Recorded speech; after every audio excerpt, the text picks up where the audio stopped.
Bonjour chers internautes, bonjour à Mitefa, j'espère que vous allez très bien. Alors, je voudrais qu'ensemble nous puissions réfléchir dans le cadre de notre émission Devoir de vérité à un sujet précis, très précis. C'est le sujet du cacao.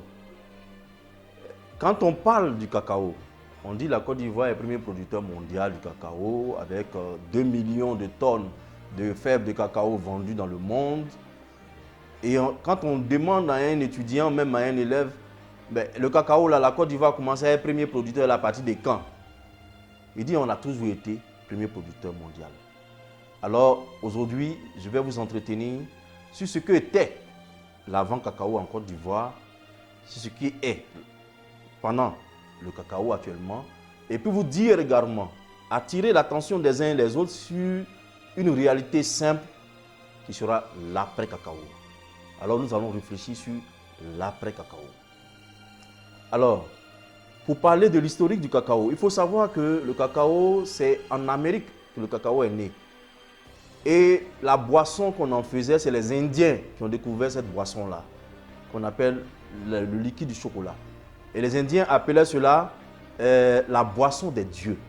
La boisson des dieux. Et le cacao, ils ont commencé à planter le cacao au Venezuela. Et le premier producteur en son temps, c'était bien le Venezuela, qui était le premier producteur mondial du cacao. C'est dans les années 1900 que le cacao a commencé à rentrer en pays africains, notamment au Ghana et en Côte d'Ivoire.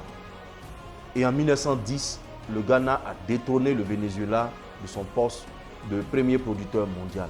Et donc, le Ghana est devenu premier producteur mondial du cacao depuis 1910. Mais retenez avec moi qu'au Venezuela, aujourd'hui, on ne parle même plus de cacao. D'accord? Donc, il y a eu un avant, il y a eu un pendant et il y a eu un après cacao au Venezuela.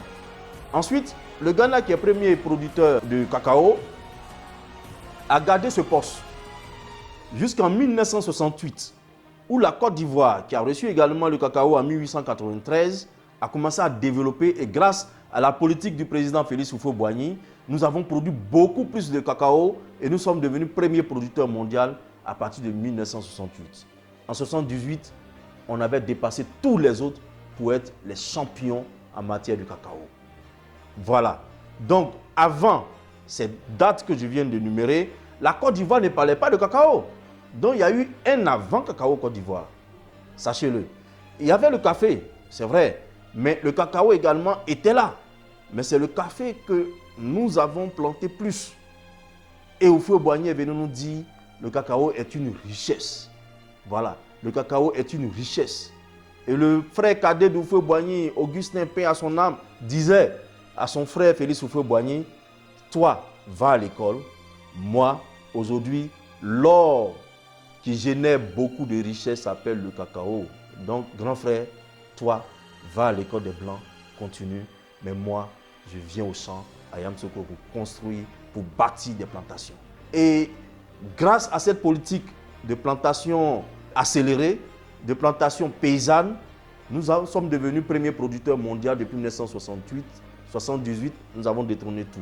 Aujourd'hui, le cacao continue de connaître les mêmes problèmes qu'il y a 50 ou 60 ans. C'est-à-dire, le coût de nos matières premières monte et descend. Vous pensez que c'est un problème actuel? Non. Rappelez-vous qu'en 1936, Houphouët-Boigny a écrit « On nous a trop volé ». Vous vous souvenez? Houphouët-Boigny, en tant qu'un anonymat, a écrit dans un pamphlet « On nous a trop volé ». Vous vous rappelez? Mais est-ce que ce vol a cessé? Non. Parce qu'aujourd'hui, on nous paie le cacao à 1000 francs, demain on descend à 500. Mais voilà, c'est l'acheteur qui fixe le prix du cacao. Ce problème a toujours existé. Et il faut arriver à résoudre ce problème parce que s'il y a eu un avant cacao en Côte d'Ivoire et que nous sommes dans un pendant, le temps du cacao, il y aura un après cacao. Je voudrais attirer l'attention des uns et des autres qu'il y aura un après cacao. Voyez-vous, les faits géographiques nous amènent à penser cela. Notamment, en 1960, Côte d'Ivoire, 8 millions d'hectares de forêt. Aujourd'hui, nous sommes à moins de 2 millions d'hectares de forêt. Premier fait. Deuxième fait, Abangourou, première boucle du cacao. C'était la région la plus grande productrice du cacao. Cette région s'est déplacée. La boucle s'est déplacée pour arriver à Demokro. Demokro, boucle du cacao. Aujourd'hui, voyez-vous, c'est maintenant Soubré et Meyagi qui deviennent la boucle du cacao. Ça tourne, ce qui veut dire que nous sommes en train d'aller vers un après cacao. Chers Ivoiriens, tenez-le pour dire, l'après cacao sera grave dans notre pays.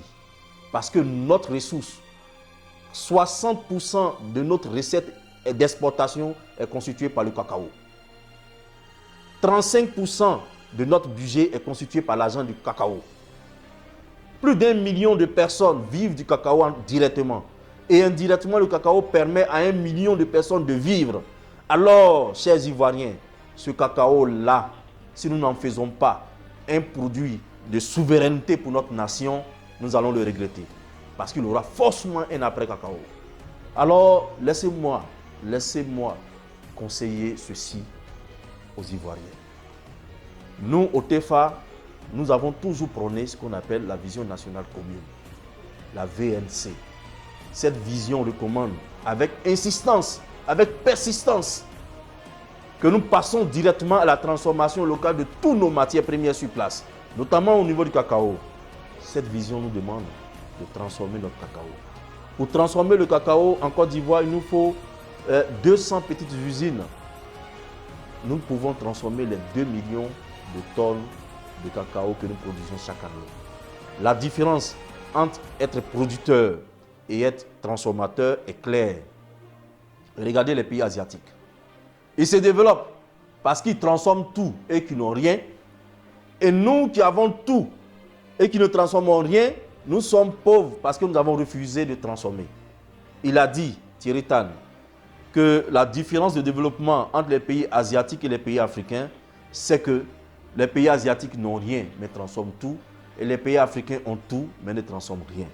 Il faut se ressaisir. Allons à la transformation locale de nos matières premières. Sinon, l'après-cacao, nous allons le regretter. Nous allons amèrement le regretter. C'est maintenant qu'il faut le faire parce que notre cacao va commencer à décroître. La quantité de notre cacao va commencer à décroître. Du premier producteur, nous pouvons descendre pour être derrière. Nous pouvons descendre pour être troisième, quatrième et dernier. Donc, souvenez-vous de ce que je viens de dire. C'est le moment, chers Ivoiriens, que tous les Ivoiriens, comme un seul homme, on se mette ensemble pour transformer nos matières premières et imposer à ceux qui nous dirigent, maintenant même, de prendre les dispositions qu'il faut pour favoriser l'installation des usines, notamment la défiscalisation, notamment la déréglementation. Si nous passons à la transformation locale de nos matières premières, nous allons gagner sur 2 tableaux. En tant que producteur, on gagne, première chose. En seconde chose, en tant que producteur, nous allons dicter le prix de nos matières premières. Parce que quand vous transformez, ce n'est plus Londres qui fixe le prix de votre matière première, mais c'est vous qui fixez. Parce que vous avez l'usine en face de vous. Et donc le planteur a cette possibilité de négocier directement avec l'usine le prix rémunérateur qu'il lui faut. Voilà. Ensuite, le deuxième niveau de gain, c'est qu'avec les usines, tous les Ivoiriens vont avoir des emplois. Ça, c'est clair. Si nous installons des usines pour transformer tout nos cacao, tous les Ivoiriens vont avoir de l'emploi déjà. Et ces emplois sont des emplois durables. Parce que le travail de l'usine ne s'arrête pas 1 jour, 2 jours. Même si demain, nous n'avons plus de cacao, mais à cause de nos usines, nous allons partir prendre cacao ailleurs pour les transformer. Donc nous allons continuer de manger l'argent de cacao. On a l'habitude de dire en termes ivoiriens, nous allons continuer de manger, de bouffer l'argent de cacao. Voilà. D'ailleurs, une multinationale qu'on appelle Olam, qui fait la spéculation sur nos matières premières ici en Côte d'Ivoire, est détenue par qui? Par un petit État qu'on appelle Singapour. Est-ce que le sol de Singapour permet de faire pousser le cacao? Non. Est-ce que le sol de Singapour leur permet de casser les fèves de cacao? Non. Mais c'est eux qui gèrent notre cacao. Voilà une réalité qu'il faut savoir. Quand vous transformez et que vous avez vos multinationales, vous êtes puissant. Et quand vous êtes puissant, vous pouvez exploiter partout où vous voulez. Vous pouvez avoir des cacao où vous voulez. Alors, chers Ivoiriens, il ne faudrait pas que ce réveil de l'après-cacao soit brutal. C'est pour cela qu'en tant qu'éveilleur de conscience, je lance cet appel solennel en demandant aux Ivoiriens maintenant de prendre en compte cette réalité économique. Alors, l'après-cacao, il faut le préparer maintenant. en installant ici et maintenant des usines pour transformer et aussi pour valoriser nos planteurs. Quand on aura des usines, vous allez voir que les planteurs seront plus à l'aise à produire plus et mieux à entretenir leurs champs. Et vous verrez que cette richesse va profiter à tous les Ivoiriens. Voilà.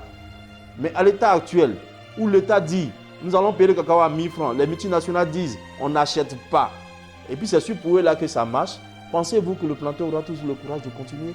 Non. Alors, chers frères, il est usant. Il aura un après cacao, comme il y a eu un avant cacao. Réveillons-nous. Réveillons-nous.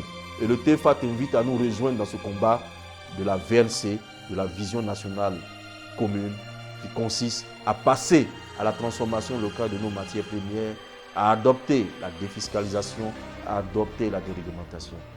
Merci et réveille-toi.